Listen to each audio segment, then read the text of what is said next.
pessoal, obrigada por continuar a prestigiar o Infinito Afeto, canal que foi criado no YouTube para que pudéssemos pensar, conversar e refletir sobre os assuntos contemporâneos que tanto têm desestabilizado os pais e impactado na pequena criança, desde a primeiríssima até a primeira infância. O assunto que eu trago hoje, ele é bastante interessante porque ele fala sobre a inteligência artificial versus a inteligência emocional. E em que medida a inteligência artificial conseguirá se sobrepor à inteligência emocional. Antes de nós começarmos, eu gostaria de esclarecer para todo mundo o que vem a ser a inteligência artificial e o que vem a ser a inteligência emocional.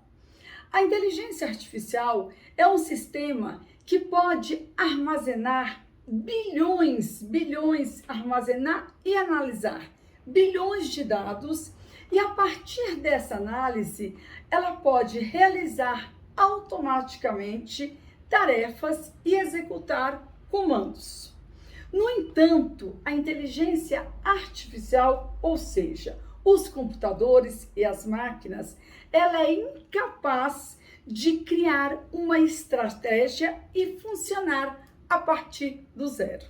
E é justamente por esta razão que a inteligência artificial está longe de se equiparar ao cérebro humano, que apresenta, dentre muitas competências, a incrível capacidade de criar, de destruir e de refinar as ideias. Além disso, tudo o que envolve humanização e sentimentos, como, por exemplo, a empatia, dependerá de uma interação entre o homem e a máquina.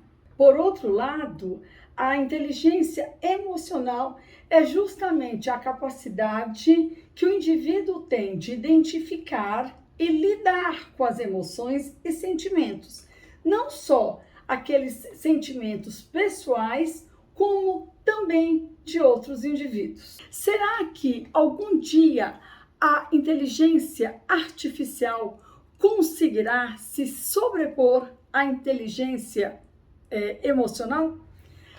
Na minha opinião, não. A inteligência artificial, ela sempre será artificial. Ela terá sempre a capacidade de acumular uma enormidade de dados absurda, né? Uma quantidade absurda de dados, de combinar esses dados em milésimos de segundo. No entanto, ela é incapaz de fazer julgamentos, ela é incapaz de fazer julgamentos que impliquem nos sentimentos, a não ser que nós, humanos, permitamos que isso aconteça. Em que situação isso pode acontecer? Bem, é justamente sobre essa a minha abordagem de hoje. Eu tenho visto que muitas vezes, frequentemente, em alguma lanchonete, em algum café, ou mesmo em restaurantes que eu vá, eu tenho visto mesas não só de adultos já maduros, como também de adultos jovens, ou então de adolescentes, mesas de 4, 6, 8 pessoas, nas quais todas as pessoas estão sentadas ao redor da mesa, mas cada um está envolvido com seu telefone celular, né? Isso é uma questão que se colocou para mim e que me fez pensar. Hoje em dia é muito difícil nós conseguirmos fazer com que as pessoas saiam do conforto da sua casa, do seu sofá, para um encontro, para uma reunião. Vencer essa inércia de sair de casa, de ter que se arrumar, de ter que se relacionar e conversar com outras pessoas, é uma coisa muito difícil nos dias de hoje. Por quê? Porque as pessoas preferem ficar no conforto da sua casa, tomar um banho, colocar uma roupa confortável, deitar no sofá e ali, sem o menor esforço, a não ser o indicador percorrendo a tela do celular, as pessoas têm acesso a praticamente as informações de todos aqueles que interessam a ele, sem que ele tenha que se relacionar, sem que ele tenha pensar no que ele vai conversar, sem que ele tenha que pensar e escolher a palavra ou as palavras com as quais ele vai se comunicar, ou seja, de uma forma absolutamente passiva.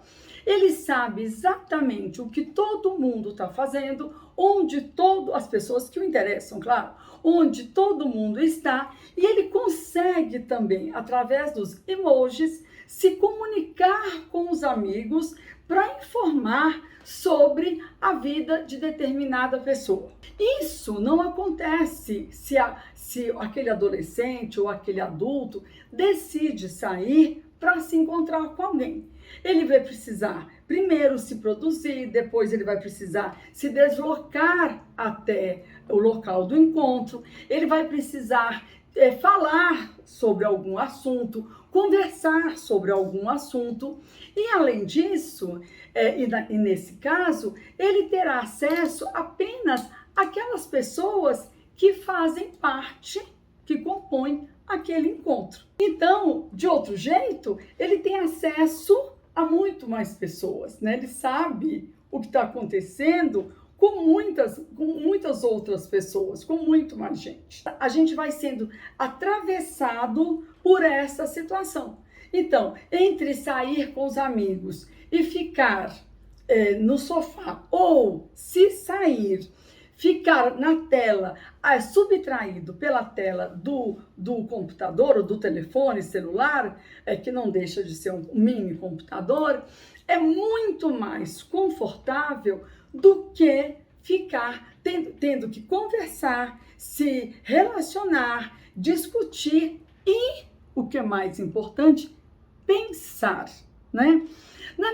A grande diferença entre humanos, os humanos, e o computador é justamente porque o computador, ele não pensa. O computador, ele executa tarefas essas que foram programadas por alguém ou por um grupo de pessoas para que fossem executadas. Então, ele necessita dessa interface com o outro e esse outro humano. Por outro lado, toda a humanidade hoje, diferentemente do passado, quando os europeus descobriram a América e nós, americanos, de uma maneira geral, éramos tratados como o novo mundo, hoje todos nós, velho mundo e novo mundo, vive um mundo novo. Nós não sabemos ainda quais são as consequências desse uso tão acirrado que está acontecendo, principalmente entre as crianças, os adolescentes, das telas planas, né? Se nós valorizamos o vínculo afetivo, se nós sabemos que o vínculo afetivo é fundamental para que nós nos constituamos psiquicamente, né? E se nós dependemos do outro para sobreviver desde o primeiro momento da nossa vida, então é praticamente inimaginável que você, em determinado momento da sua vida, você vai poder abrir mão do outro, né? Desse outro que te apoia, que te suporta desde os primórdios, e vai ficar entregue a uma máquina. Porque se isso acontecer, nós estaremos absolutamente, completamente empobrecidos. O máximo que nós conseguiremos será obedecer aos comandos daquela máquina. E aí sim a coisa inverte. E aí sim a inteligência artificial passa a, de fato, determinar o que o humano tem que fazer. Qual roupa ele deve vestir, qual evento ele deve frequentar, qual carro ele vai gostar, qual comida ele tem que gostar. Por quê? Porque alguém por trás dessa máquina que detém esse poder, essa pessoa justamente ela vai determinar para os outros que estão submetidos a ele ou a máquina e executar exatamente aquilo que é proposto fazer, em nome de benefícios econômicos, enfim. O que acontece, na minha opinião, é que nós devemos nos preocupar com isso e muito, né? É uma linguagem nova, uma situação nova, da qual a gente nunca passou por ela, mas que certamente nós já podemos inferir quais serão as consequências. Além de um conhecimento raso, além de um conhecimento pedestre, além de uma desinformação, né, de um empobrecimento intelectual absurdo, né, nós também perderemos a competência e a capacidade de nos comunicar um com o outro. Então, esse empobrecimento intelectual que será substituído por uma carinha alegre, uma carinha triste, uma carinha chorando, isso trará certamente consequências gravíssimas para a humanidade. Eu não tenho dúvidas que, claro, dá muito mais trabalho ler, dá muito mais, apesar de ser extremamente prazeroso sentir o cheiro de um livro novo, né? Isso é para quem gosta, né? É muito melhor você entrar no Super Google, que vai te informar tudo num passe de mágica, né? 2 frases, você praticamente tem a informação que você quer. E você não tem critério para discernir se aquela informação é ou não é adequada, se aquela informação procede ou não, né? Você simplesmente passa a reproduzir, a rebater aquela informação como sendo uma informação verdadeira. Eu tenho certeza que isso mais cedo ou mais tarde acabará acontecendo com a humanidade, né? Mas que pelo menos não seja imediato para os nossos filhos, que não seja imediato para os nossos netos, que nós ainda possamos preservá-los disso, que nós ainda possamos ensiná-los a usar as telas e as informações que estão na internet de uma forma comedida, de uma forma adequada. Da mesma forma que nós os ensinamos a beber de forma comedida, a comer de forma comedida, enfim, a fazer tudo, não se privar de nada, mas a fazer tudo de uma forma comedida que não prejudique nem o desenvolvimento físico, nem o desenvolvimento intelectual da criança. Então, estabeleçam os horários, estabeleçam dias, estabeleçam momentos, estabeleçam tempo para os seus filhos se deixarem ficar entregues às telas. Não usem as telas para que vocês também possam ficar nas suas redes sociais. Então, não se apoiem numa tela da criança para que vocês fiquem sossegados e podendo usar com tranquilidade as suas telas. Vocês já estão adultos, né? Já estão constituídos, não que vocês não continuem nesse processo, mas, diferentemente da criança que está em processo de se constituir, o prejuízo para a criança será incomparavelmente maior do que o prejuízo que afetará um adulto.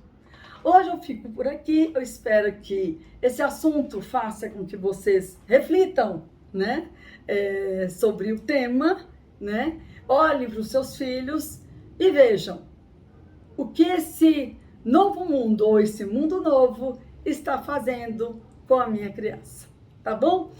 Se vocês gostarem do vídeo, do assunto, compartilhe. Todas sextas-feiras temos vídeo novo e também toda terça-feira tem post no Instagram, tá bom? Muito obrigada e até!